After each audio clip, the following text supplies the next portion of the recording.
Hey folks, Vortex here and welcome to my review of the Soundpeats H3. As you can see there, these are a little bit different from what Soundpeats normally do, which have kind of more of a stem, and that's probably one of the reasons why I wanted to try it.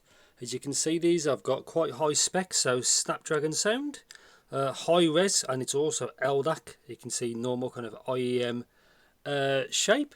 And yet, as usual, full disclaimers, I'd like to thank Soundpeats themselves for sending this over to me, so thank you very much.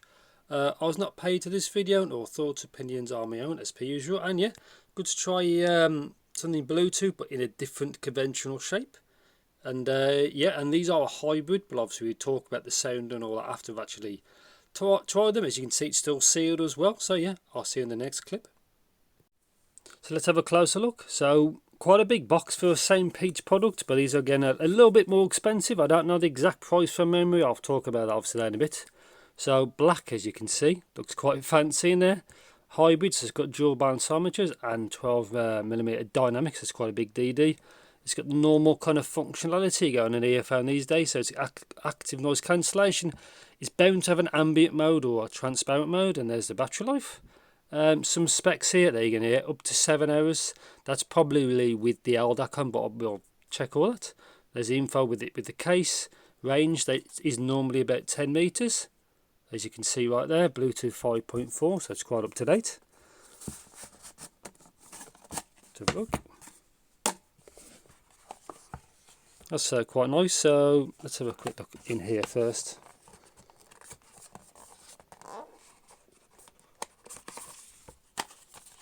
So, looks like documentation, if it is. Oops, now there's some bits and bobs, as we say in England. Yeah, so you got a user guide here. I'll have a look at that in a bit. It should be relatively normal. Controls, got a couple of different languages, and obviously there's an app for this, which I already have. Tips in here. I'll have a look at those in a bit. Yeah, so up there, PeatsAudio. It does seem to work okay. And I've updated another pair of Bluetooth phones with the app. The Capsule 3 Pro Plus, and it seems to work. Obviously different review, but yeah, let's have a look in here. So that's that. So yeah, a bit more fancy. Here the difference. Obviously these, I'll take these off in a sec. So obviously they covering the terminals for the battery. Type C. There's a button there, and yeah, quite large. Just take one of these out.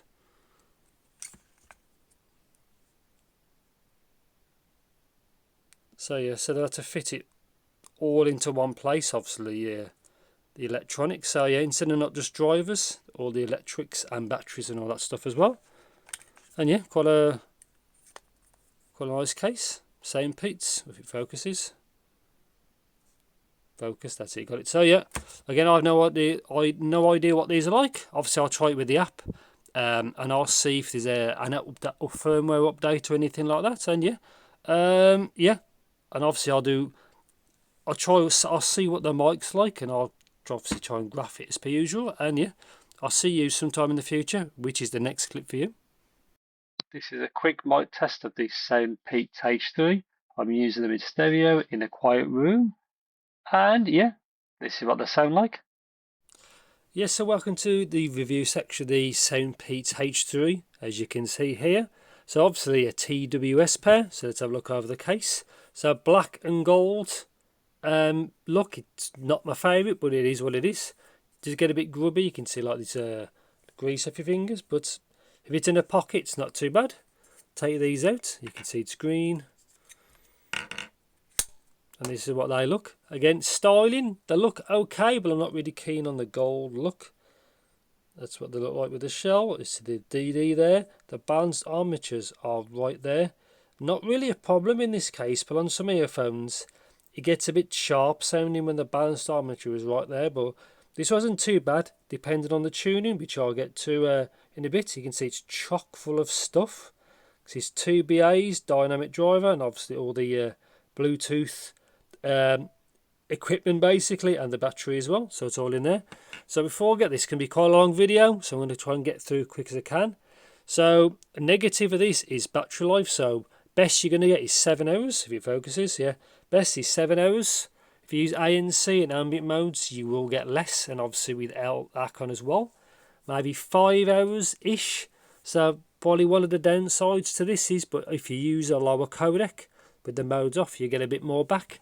But it is what it is, unfortunately. Trying to fit everything in to one case is probably a problem. So yeah, so Bluetooth 5.4, LDAC, aptX adaptive, aptX lossless.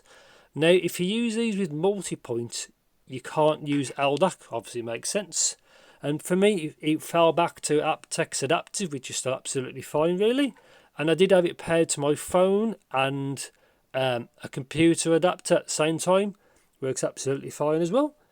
And yeah, pairing as well works, is easy again to pair two devices. It's really straightforward. So you pair it to your main device first, which in this case is my phone. Then you pair it separately to another device, and then you can multi-point off them. So really easy. Microphone, like you just heard just before the review, I think it sounds fine really, and not much to say really. So these also do ambient modes and active noise cancellation. Above average, I'd say, nothing phenomenal, but nowhere near I'd class as bad. And also, there's no firmware update for these yet, so these are still the original firmware. Obviously, they may update it in the future, but these are still the original software update, original software that it came with. So buttons, you can obviously do it through the touch section up here.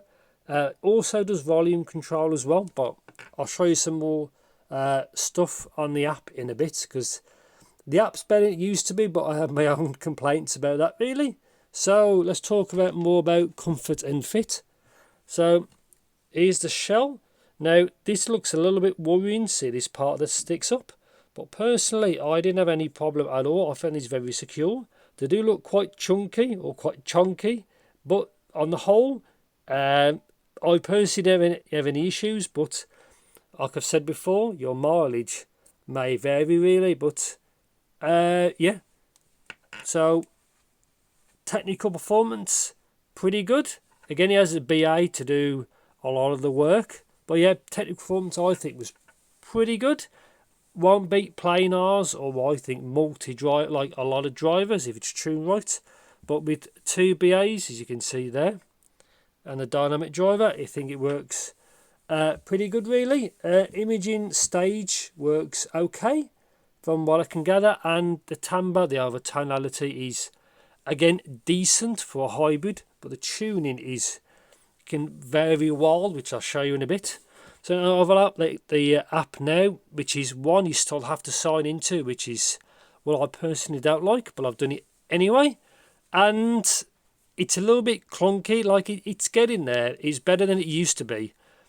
I hope they just keep improving it, but the app is usable. And obviously you can see the kind of menus. Now there's 12 different tuning EQs, apart from obviously 12 tuning presets, and you can obviously EQ as well.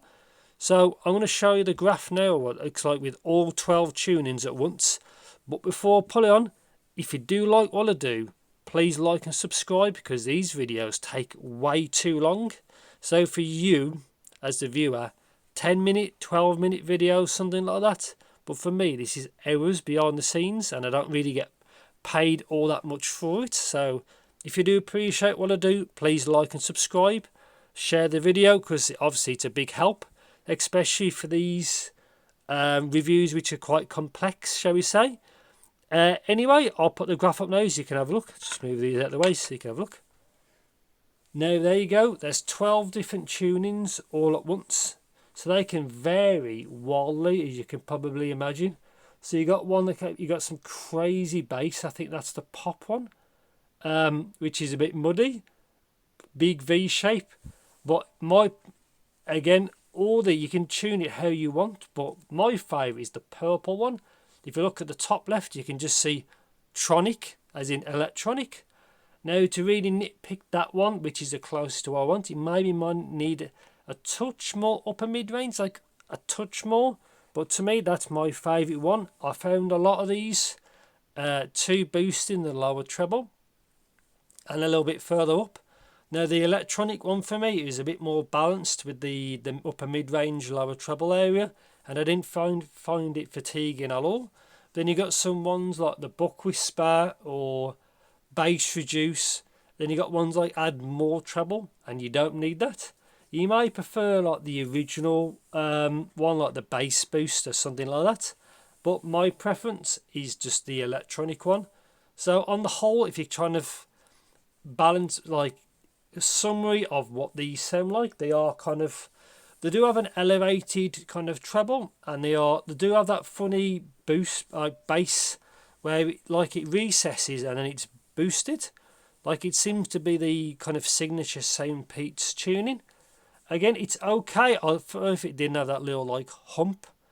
You can see a few times just under 200 Hertz, but just generally speaking, I do prefer the electronic. The sound is pick your poison basically. Obviously, an easier way to see this graph is obviously click the squig link.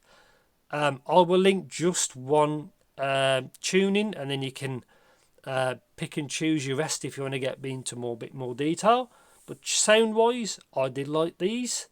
Again, I spent most of my time with the electronic one because it's just a little bit smoother to listen to. The other ones were a bit more aggressive in the treble, like I said. Sound stage on this set is okay. I probably prefer a little bit more kind of air, but there's a peak probably just past 15k. It didn't really bother me, but I think it just helped a little bit with the air, but it just lack a bit of you want a little bit more extension. Apart from that, they're not bad really. So yeah, so what do I think? Conclusion, what do I think of the H3? Not bad. So the things I don't like about this, one, price. I think Amazon, it's around £100-ish, which is a little bit expensive, but it is a more premium one. It obviously costs more to make. You know, this is a bit different to their normal ones, which have kind of like a stem. So price, app, it will hopefully one day you won't have to log in, but I think they have to do that to log like bug reports, I think. And three, probably the battery life really. Obviously everybody wants more battery life, but apart from that, that's it really. I like how they work. The app is getting better and better. Still not perfect. I like it, still very straightforward. Comfort on these is pretty good. Tuning is pretty good as well. Case is a bit big, and it's not my cup. It looks a bit cheap maybe, but it is what it is. It'll probably be in the pocket most of your time anyway. So active noise cancellation, ambient modes work fine. Overall it's pretty good, and I think that's it. They work very fine. I did not have a single dropout. Mic's pretty good as well. So yeah, overall a good set. So yeah, I think I'll end it there. If you think I missed anything about these, please do let me know in the comments. Thanks for watching. Take care. Like and subscribe, please, as it does help me out a lot, especially on a video like this with 12 different tunings. It's hours to do this, so I appreciate the support. And yeah, so I'll have another video out soon, so keep your eyes peeled, and yeah, I'll see you in the next video.